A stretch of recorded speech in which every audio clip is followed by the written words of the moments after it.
Hello ladies and gentlemen, this is Blue Maxima and I'm here checking out Hustle Kings. This is the 2011... Actually, this would be launch week, wouldn't it? Yeah, so 2011 would be right for Japan. 2011-2012 released pool simulation game from... Bugger, I don't remember who developed this. I'm pretty sure Sony themselves published it, which is a far cry from what they're doing these days.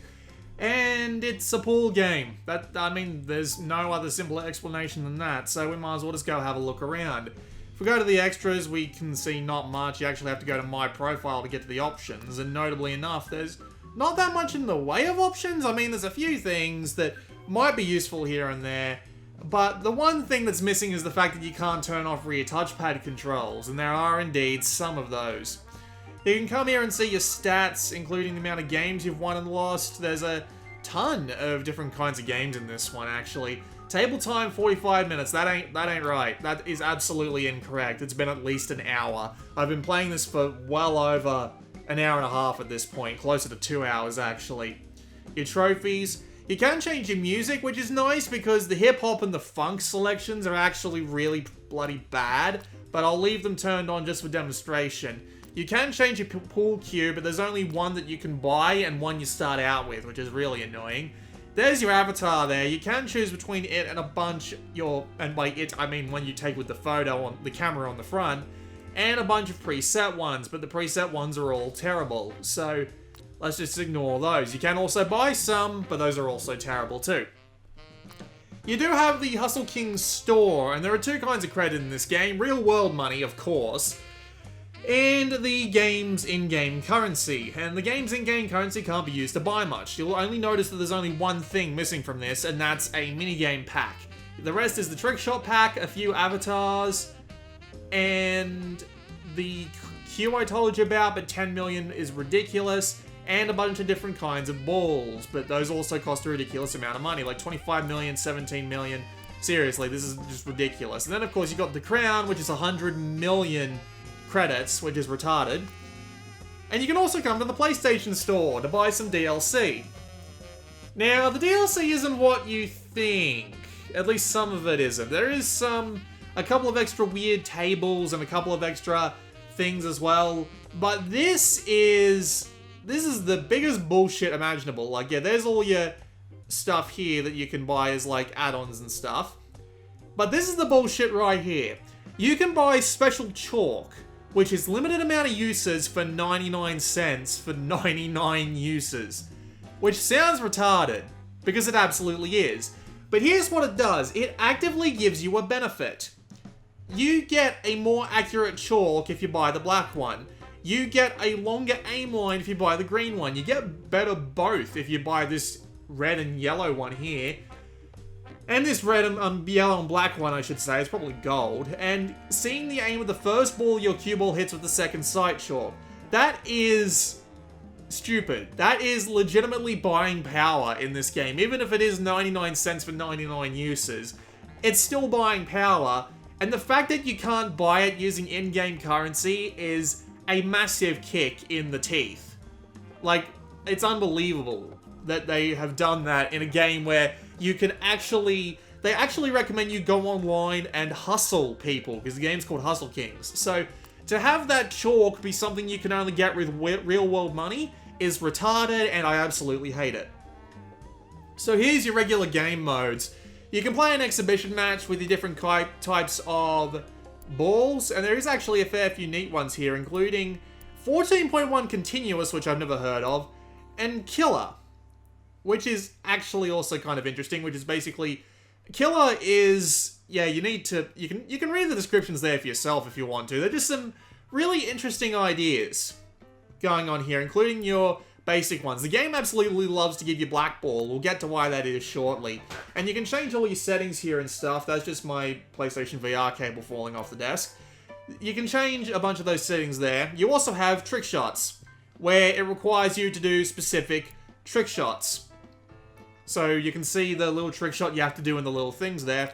And you've also got bonus games, where you're timed to do specific things, or you have to do specific things. Pocket every ball on the table in a single break. Pocket every ball on the table with a given number of shots. Pocket every ball on the table and you'll fail. Spawn ball. Pocket all the blue balls within the time limit. yada yada yada yada yada. There's a fair few of these, and you actually have to play these as part of the campaign, which is what we're about to get to. You can also do a tournament. You can even bring along 2 players if you want, which is kind of nice, and of course there's free play. The main mode of the game is the career mode, and the career mode is a slowly progressing, slowly more difficult series of challenges that you can get, and you can play games of pool, and there are different difficulties and different kinds of shots that you need to use, and this looks pretty on the level, so we're just going to hit OK on this one. I'm actually kind of stuck on this campaign mode. The campaign where I'm up to, the AI player just ran the table with me in 2 breaks. And I know people who haven't played pool before, that's not going to make sense. I'm basically saying she won the game in 2 turns. I only got 2 turns because I went first, and then she just outright won. So, this is 9-ball. There's a few different kinds of pool, and I might as well explain them if I play them. So, 9-ball, got to get balls 1 through 9 into the holes in order to win. And of course, there are some special rules like don't send balls flying out of the pool table because you'll probably end up hitting someone and hurting them. Don't hit the wrong ball first. You got to hit the specific ball you're up to first, and that's pretty much it, really. You've got a few controls. The most annoying one is the fact that you need to use the rear touchpad to move. You can use a left analog stick to change the direction of your cue. You can use the right stick to adjust the impact point. The L button, as far as I'm aware, doesn't actually do anything. The R button lets you check your upper view and both a weird accelerometer-driven 3-dimensional view, which seems entirely unnecessary. And you can also use the circle button to do more fine aiming. The square button, I believe that resets the... Yep, it resets the cue point.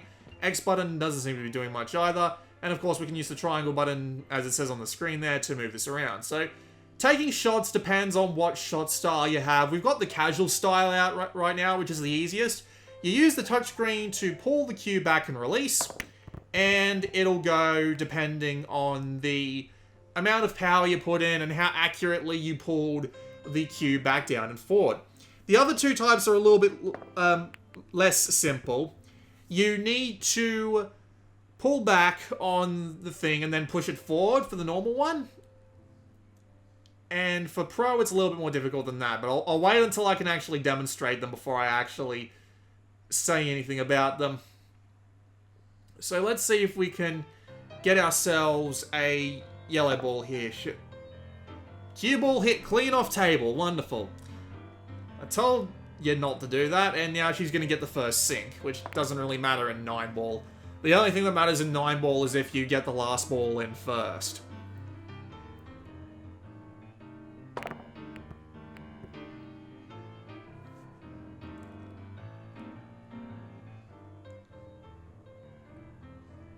Right, so it is my turn again. Unfortunately, this isn't going to be very easy. You do see that I have an aim line going on here, which lets me see just where the ball's going to go after I hit it, and I'm going to use that to try and get a perfectly nice shot. I missed it, unfortunately, but thankfully I think I've left it in a place where it can't be sunk on her next turn, so this will buy me a little bit of time. I've been proven wrong before, though. This AI sure does love to do that. So how is the actual pool? Now, I admit that I'm not very experienced with the sport myself. That's an understatement. I've only played like 1 or 2 games of it in my life. And, you know, I have to chalk my cue, which honestly seems kind of unnecessary in a game where you can just be using chalk every turn. Or holy fucking Jesus, really? Well, that sucked. But yeah, as I was saying, I haven't actually played very much of the game in real life, and by haven't played very much, I mean I've only played like 2 games on an actual table, and I sucked horrendously both times. So if that doesn't give you a general idea of what's going on... Camera! Thank you. If that doesn't give you a general idea of what my skill level with your typical pool game is, then I don't know what will. With that said, though, I have played a fair amount of virtual pool, and the one thing I've noticed about virtual pool is that outside of, say... That might do it. outside of, oh, damn it. Outside of, say, the first few generations of consoles, once we got to a specific point in computing power, all of these games started to feel the same because doing all the relevant, not animations, calculations for the physics in this game became more than simple enough to do with pretty much any hardware, right? So, a lot of these games have started to feel the same to me. And therefore, it's kind of hard to tell the difference between what's a really good game and what's a really good game, because they all feel pretty real-life accurate, more or less. And this game is mostly on the ball there, pun intended. But there is one or two very minor things that I am not a particular fan of with this engine. The first thing is that the game seems surprisingly slippery. Also, you can't actually use your, you can't actually fire off a shot in this screen mode here. You can move to all the different balls and have a look at them, but yeah, you can't actually take the shot, which seems kind of against the point, but, oh, well, hang on. Queue up. Thank you. Yeah, we're still on target. But yeah, the game seems relatively slippery. I'm surprised I missed that. Relatively slippery in that sometimes balls go way further than they really should. And it feels kind of odd in engine when it does that, just because of my expectations from having played games of pool over the years. These just feel like surprisingly slippery. And they'll often go for surprisingly long, and then sometimes they'll just stop dead in their tracks sometimes. Like, there is one or two places where the balls will literally just, like, stutter and stop for some reason. They'll just go and then just stop. They'll just shiver a little and then freeze, which is really strange. I'm not entirely sure what that's about. But at the same time, it never goes too far beyond what you expect anyway. So I'm not particularly up in arms about it. I'm just pointing it out. It might be a little bit weird when you see it. The second thing I want to point out is the game's accuracy. Now, it shows you as like a little number up the top there, 98% accuracy, which is pretty good, and let me get the final sync for the win. As long as I don't go into the... Yeah, thank God. As long as I didn't pocket the cue ball, I would have won. And I did. So I did. Very good.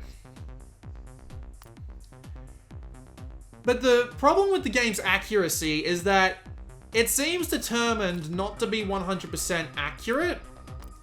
And I know that sounds like a weird thing to say, but hear me out. You saw it in, like, just one shot back there. 99% accuracy, and yet I still somehow managed to miss the black ball, despite that being where the aiming line told me it was going to be. I assumed that was where it was going to be, but it didn't go there, assumedly because I was 2% off. And that's what annoys me a lot about this game, is that sometimes, like, due to the fact that this is the medium, by the way, you determine your power using... This is the medium shot type. There's casual, there's medium, and there's pro. This is medium. You determine your shot power via this. I'm just going to move it nice and center. And then you tap this, and then you pull back and push it forward through to determine the accuracy.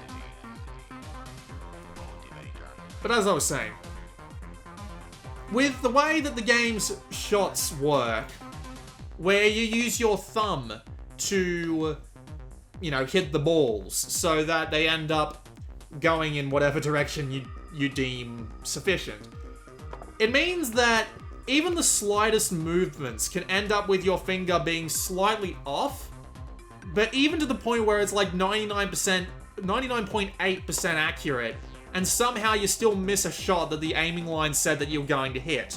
This happens a lot more than you might think, and I'm not entirely sure why.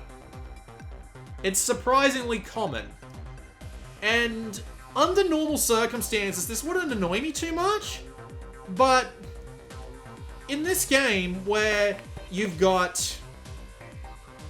In this game where you've literally got a real-world shop that you can go and buy chalk in for real-world money that will increase your accuracy. I don't know if this has been done on purpose, or if it's just if it's the physics engine just acting how it's supposed to. And by if it's been done on purpose, I mean, is it the engine that's been made surprisingly inaccurate just so that I miss some shots from time to time? And I don't know whether it's true or not, but either way, I have no way of telling, so it just makes it surprisingly frustrating when it says you got a 99.8% accuracy hit, but then you somehow miss, and you think, well, would the game have let me have it, whatever, would it have let me sink the ball if I had bought the real-world chalk that would let me increase my accuracy? And I don't like feeling that at all in any game. So to have it be like that in this game is, in a game like where not only do they want you to really show off your skill in the online portion, because there is a bunch of stuff you can do in the online portion. Not only do they have that as a thing, but they make it so that you actually bet your in-game credits against other people's in-game credits, and you earn a trophy by getting like 100 million of other people's credits online. So for them to go and do something like unlock a special chalk that might give you higher accuracy for real-world money, it just drives me mad. I haven't bought any to actually try it with because I'm not a bloody moron. This is a 5-year-old game after all, but just the fact that it's there is just turning me off this game immensely. Which is a shame, because outside of those two little niggling issues, one of which is very easily solved by just not having microtransactions in the game that actually give you benefits, for a game that costs like $10.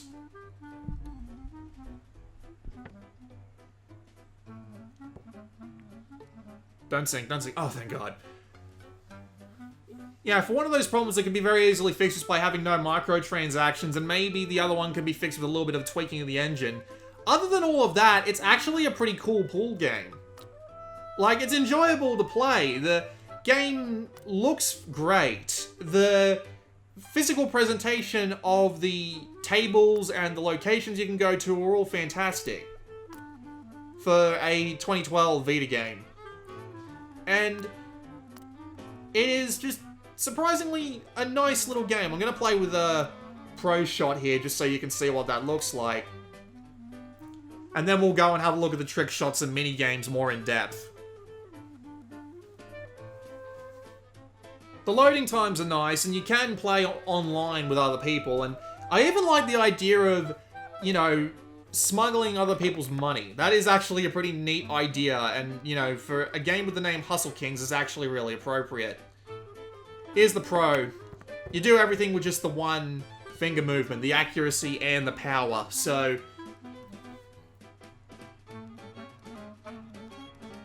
yeah, seriously, it looks pretty nice for a 2012 Vita game.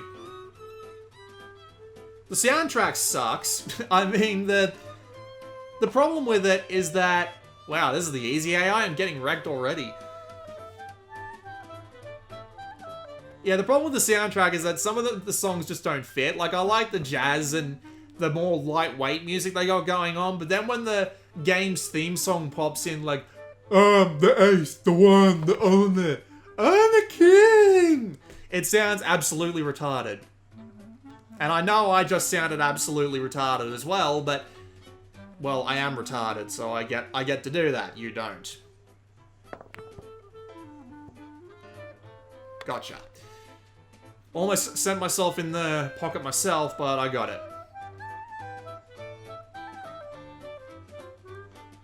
And the game is not just things like, it's not just your simple pool as well. You do have all the mini games and stuff that are going on, and I'll be happy to show you those once I've had a proper game of 8-ball. It's... Phew. I left him an easy ball there, but thankfully I still get another turn.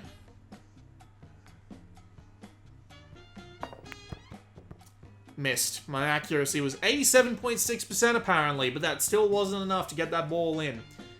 And now he has an easy shot on the blue.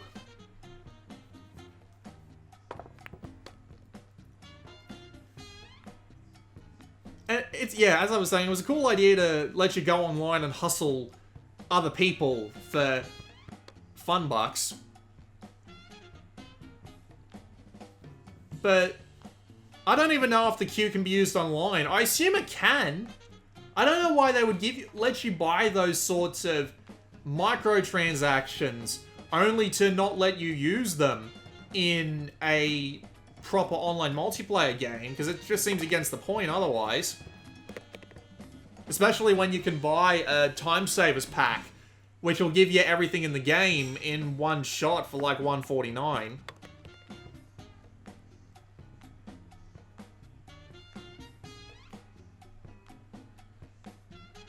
I need to hit that first in order to screw it. I'll just full power and see where I go. I managed to sink one of his balls. Wonderful. Oh well, at least the next shot I get, I'm probably going to have a good chance of getting that one in.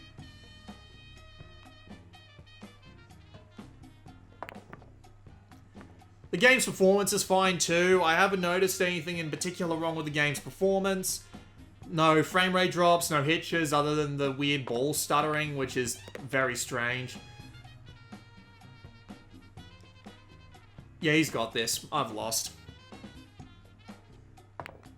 And it's nice to have the games be so short, actually. Just nice and simple, no frills.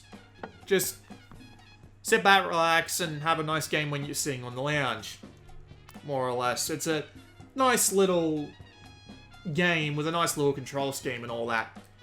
Let's go have a look at some of the mini games and trick shots. So I'll do the one trick shot that I've actually managed to pull off, which is rock and roll. My best run at the table saw me pot 14 balls in a row. That's not very impressive. At least I don't think it is. I found it actually quite easy. But anyway. Yeah. Alright. Raise the butt. Go for the high-powered oh, no, hang on. Yeah, here we are. Go for the high-powered shot. Nice and straight as you can. I just want to check the view I got going on here. Oh, you can use the analog stick in this as well. But yeah, as you can see, you need to get certain trick shots. There's a fair few of these. I just want to make sure that it doesn't go particularly off course. Screw it. Let's just give it a shot.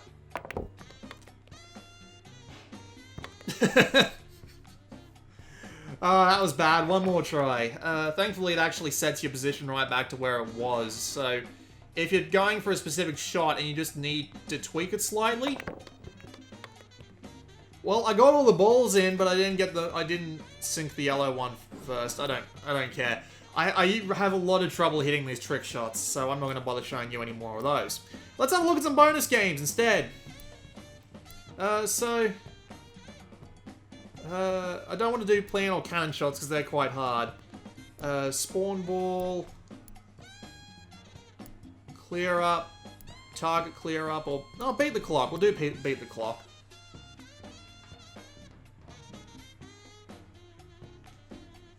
They give you a lot of different ways of playing pool, which is nice.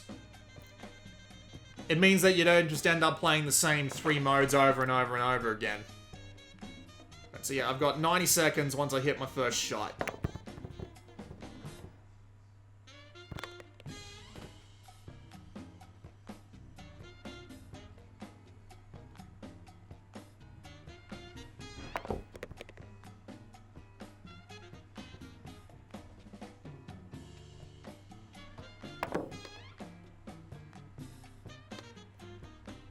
Damn, that lost me a couple of seconds, but nothing too bad. There is something weird about this game, though, and I'll go show you this part of the game, I should say, and I'll go show you that once I finish this little mini game here. And that's, some of these challenges are actually locked to online play. Like, there's an option for them in the online play menu, and if you don't hit that option, if you can't get like, on the servers to play that option, you can't play those specific bonus minigames. For some reason. I'm not entirely sure what that's about, but it's a thing. But most of the minigames that I've played I've actually liked, and there's one particular mode of play that definitely isn't regular pool that I actually want to go and show off as the last little part of this video, because... Damn, I was hoping something would sync there. I failed. But yeah, you get all these weird little mini-games going on here, and most of them are fun. You unlock more as you play through the campaign. So if I hit online play here is your options for online play. You can play by email, which is nice, although it's not really email, it's the PlayStation Vita messaging system.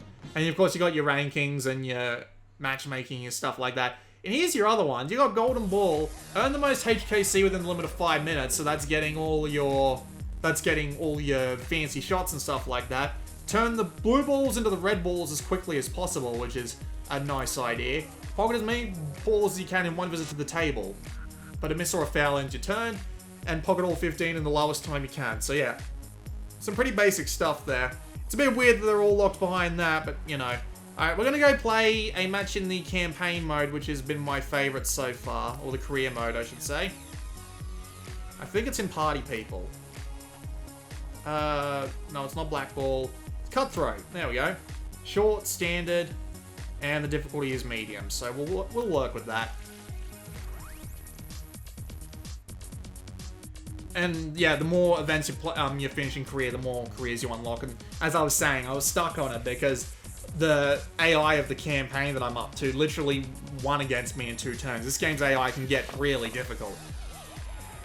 But yeah, it's a shame that I have to be soured on this game by its absolutely ridiculous implementation of microtransactions, because it's actually a pretty good pool game. I mean, it's not something that it's not something I'd pick up like day after day, but if I ever felt like playing a game of pool on the go, I would probably give this one a shot if I had my Vita with me and I had the room to carry this game around. It's decent enough, I suppose. It's just, yeah, microtransactions and all that. So, this game mode is actually really weird. When you sink your first ball, you get to choose what color you are, and then you have to sink the other 2 color balls. So he picked red, so now he's going for yellow and blue. It's actually a really neat idea, because it turns pool into a 3-player game, which is not exactly something I would expect to see in a game like this, but oh well. It's actually a really nice idea, and it'd be fun if I could play this online, but, you know, it's a game that's 5 years old and on Vita, so I find it to be... I find it to be quite unlikely that it's going to show up on any sort of top games played on PSN lists. Especially with... Alright, do I want yellow or blue? Well, they're about equal either way, so I guess I'll pick yellow. Because why the hell not? I have an easy shot on the blue here, so we might as well take it.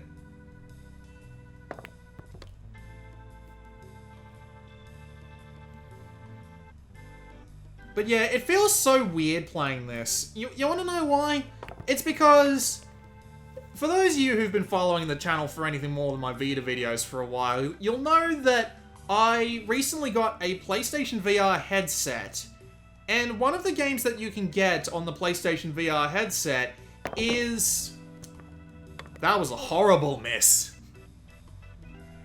You'll know that one of the games you can get on PlayStation VR is Sports Bar VR 2.0, which originally started out as a game I believe called Pool Nation, but I might be misremembering that.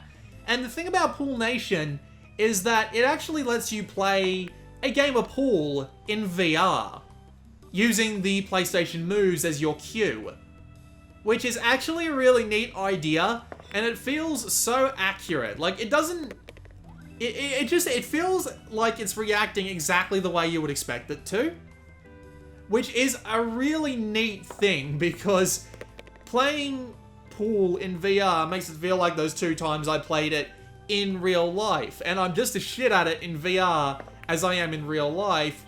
But at the same time, it's more enjoyable than this because I feel like I have more control, and yet I feel like I have more room to improve at the same time. This game doesn't give me that feeling as much either way, which is surprisingly disappointing.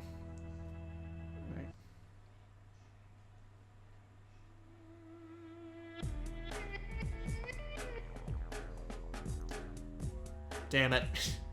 Really needed to put some more power on that.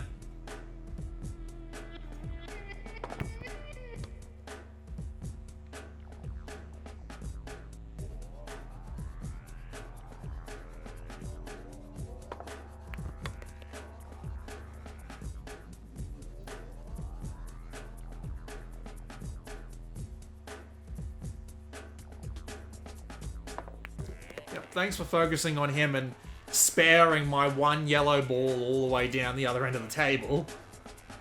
Thank you very much indeed.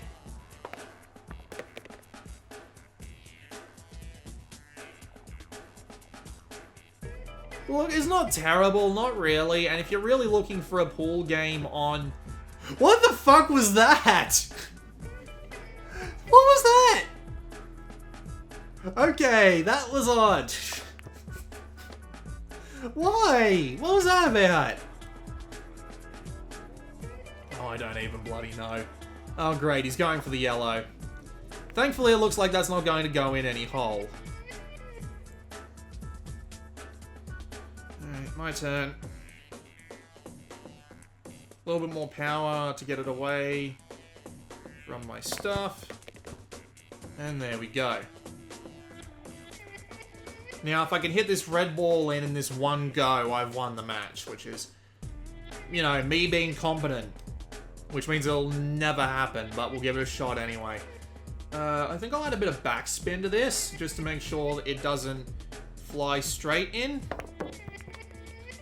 Oh, that was so close, but that was actually a really fancy move on my part. But yeah, I won. So yeah, like, if you can get it nice and cheap and you aren't annoyed by the microtransactions they've got going, you'll probably have a good time with it. It isn't that bad as a pool game, those tiny little weird bugs aside. And I enjoyed playing it as much as I could ignore the microtransaction and little weird control and little weird physics glitches that seemingly happen a lot more often now that I've got the camera rolling. But nevertheless, this has been Blue Maxima, and I will see you all next time.